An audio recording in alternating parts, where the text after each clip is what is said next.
Assalamu alaikum warahmatullahi wabarakatuh. My name is Abdurrahman bin Muhammad Nadir. My magic number is 2230819. And today I'm actually going to be doing a short skit for my presentation, which explores about the history and the development of the Islamic law in the formative period.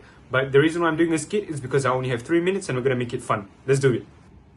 Let me take you back to the 7th century during the time of Caliph Umar ibn al-Khattab. Justice and fairness were the cornerstones of Islamic law. O Caliph, a wealthy merchant has taken my land unfairly. I am just but a simple farmer and have no power against him. Do not worry, farmer. Justice in Islam does not favor the rich or powerful. Bring the merchant here and we will resolve this fairly.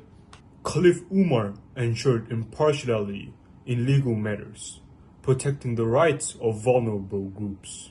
After reviewing the evidence and hearing the witnesses, it is clear that the farmer is a rightful owner of the land. Justice must prevail. This moment highlights the inclusiveness, fairness, and strong moral foundation of Islamic law during its formative period.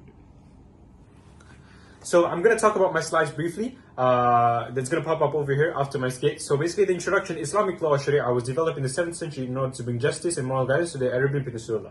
Right? It unified tribal societies under a shared legal framework and addressed prevalent societal issues. The second slide, key reasons for the emergence of Islamic law.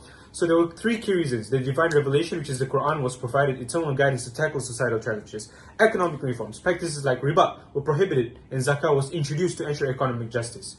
Moral reforms, Islamic law abolished unjust practices, improved women's rights, and emphasized ethical behavior. Socio-political context, Islamic law also addressed the fragmented tribal nature of society by uniting them under a single legal system, promoting equality and justice. Moving on to the implementation during the Khulafa Al-Rashidun. The early caliphs like Umar ibn al-Khattab applied Islamic principles through administrative reforms. Uthman ibn Affan preserved the teachings of Islam by compiling the Quran to ensure consistency and guidance for future generations. Fifth slide. Characteristics of early Islamic law. Islamic law during its formative period was defined by divine origin, rooted in the Quran and Sunnah, practicality and flexibility, laws adapted to real-life situations like the gradual prohibition of intoxicants, justice and equality, protected the rights of vulnerable groups and ensured fairness, just like Ben skipped before.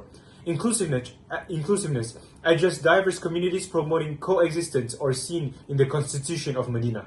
Moral foundation emphasized virtues like compassion, honesty, and accountability.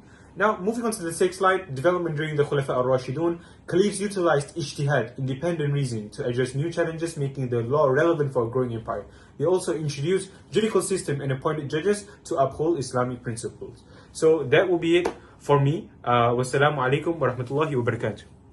Hey, assalamu alaikum warahmatullahi everyone. So we come back again with me, Brother Ahmad, the host for you guys. So, have you ever wondered how Islamic law was formed during its earliest day and how were decisions made when new issues arose? Today, we are exploring the foundation of Islamic law during 2 vital periods. The first one is the time of the Prophet ﷺ and the second one is the era of the Khulafa Al-Rashidun. Thank you, Brother Ahmad, for inviting me. So, firstly, my name is Ahmad Shami bin Muhammad Noor, and I'm a student of Quran and Sunnah studies. My metric number is 2317191. So, Brother Shami, we move to the first question, alright? Okay, the question is, what were the main sources of Islamic law during the Prophet Muhammad ﷺ's time? The main sources of the Islamic law during the period of Prophet Muhammad ﷺ is the Quran and Sunnah, which is, Al-Quran is the direct word of Allah subhanahu wa ta'ala, and it provides the general guidance, and the Sunnah itself complements the Quran by explaining and demonstrating its practical application through the Prophet ﷺ words and actions. We move to the next question, which is, can you give an example of how the Quran and Sunnah work together, Brother Shami? Yes, for example, the Quran commands prayer, but the Sunnah explains how to perform it, including the timings and the steps. If I'm not mistaken, there's also ijtihad as Islamic law during that period, right? So the next question is, was ijtihad used during the Prophet ﷺ period? Yes, the Prophet ﷺ used ijtihad, which is independent reasoning in some cases, especially when revelation was delayed, and he consulted the companions, and if the mistake occurred, Allah subhanahu wa ta'ala corrected it through revelation. And this will train the companions for the future ijtihad. And yeah, so guys, we move to the next part, which is the sources of Islamic law during the period of Khulafa Al-Rashidun. So the question is, what changed during the Khulafa Al-Rashidun period regarding the Quran? Yeah, during this period, the Quran was compiled into a mushaf by Caliph Abu Bakr radhiallahu anh. After many memorizers, which is Hufaz, Al-Quran died in Battle of Yamamah. And later on, Caliph Uthman standardized it, recitation, which is the qira'ah of the Quran. Then he created the official copies and destroying others' Quran by burning it to maintain the consistency. Okay, brother, we move to the next question, which is how was the Sunnah preserved during this period? At first, the Sunnah was preserved through the companions' memorization and some written notes. So early collections like those by Abdullah ibn Amr ibn al-As ensured its preservation, even though it was not officially compiled yet. Before we proceed with our podcast, let us watch, relax, and enjoy a short film. On a fine morning,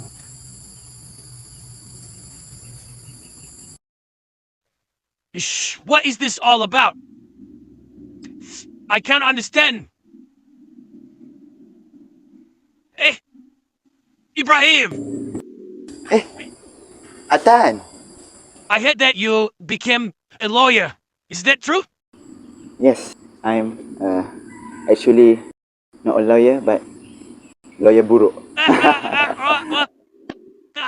Ibrahim, I want to ask you about the comparison between Islamic law and civil law. Okay, my brother asked a very good question. Actually, Atan, we are bound by Islamic law. Why I say like that is because Allah said in Surah Al-A'raf, verse 172, A'udzu billahi minasyaitonir rajim, Alastu bi rabbikum? Qalu bala shahidna. Sadaqallahul azim. Allah asks, am I not your Lord? And all the soul of mankind replied, yes, you are. We testified. The period of the Islamic law is from long time ago. Okay? But there are the 6 significant periods that we need to know. First is the period of Nabi Muhammad sallallahu alaihi wasallam in Hijaz. Second is the Sahaba, the Khulafa Al-Rashidun, the 4th, a great caliph. The third is Tabi'in. The 4th is the golden period. Golden period. At that period, there's what we call improvement in fiqh. And also, there is the 4 madhabs. The 5th is the taqlid period, the follow period, the stagnant period. Okay? And lastly is the reawakening period. On the other hand, the civil law is an ancient Roman law which applied in Europe, based on Roman Jewish civil. So, if you look into the content of Islamic law and Western or civil law is more focused on the relationship between human and human. But Islamic law, not only the relationship between human and human, but also human and God. And Islamic law is not a human-made law. Like civil law is a human-made law. But Islamic law is based on revelation. To make it easy, Islamic law is more comprehensive. Not only it cater the individual, but also all, like family, state. But civil law, there's a difference between the public law and private law. They differentiate it between these two. We know that the Islamic law is more perfect because it is from the Creator itself. But the civil law is from the creation of the Creator. Assalamualaikum warahmatullahi wabarakatuh. My name is Umair Imtiaz bin Abdul Razak, and now I want to explain about the example of application of Islamic law during Khulafa Al-Rashidun. So the first example of the Islamic law during application Khulafa Al-Rashidun is zakah and the Islamic welfare state. So basically, after the death of Prophet Muhammad SAW, several Arab tribes refused to pay zakah, believing that with the Prophet passing, the obligation no longer apply. Some even spotted false prophet like Muslim al-Kazab. When Caliph Abu Bakr took leadership, he faced this rebellion.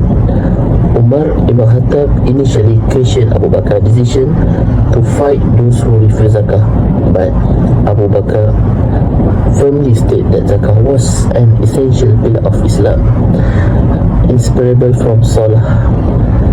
He moved the fight in one who refused to pay zakah even if it meant enforcing it with force. This decision was spotted by the companions and became a defining moment in Islamic history, reinforcing the ijma consensus that refusing zakah is a serious violation of Islamic law.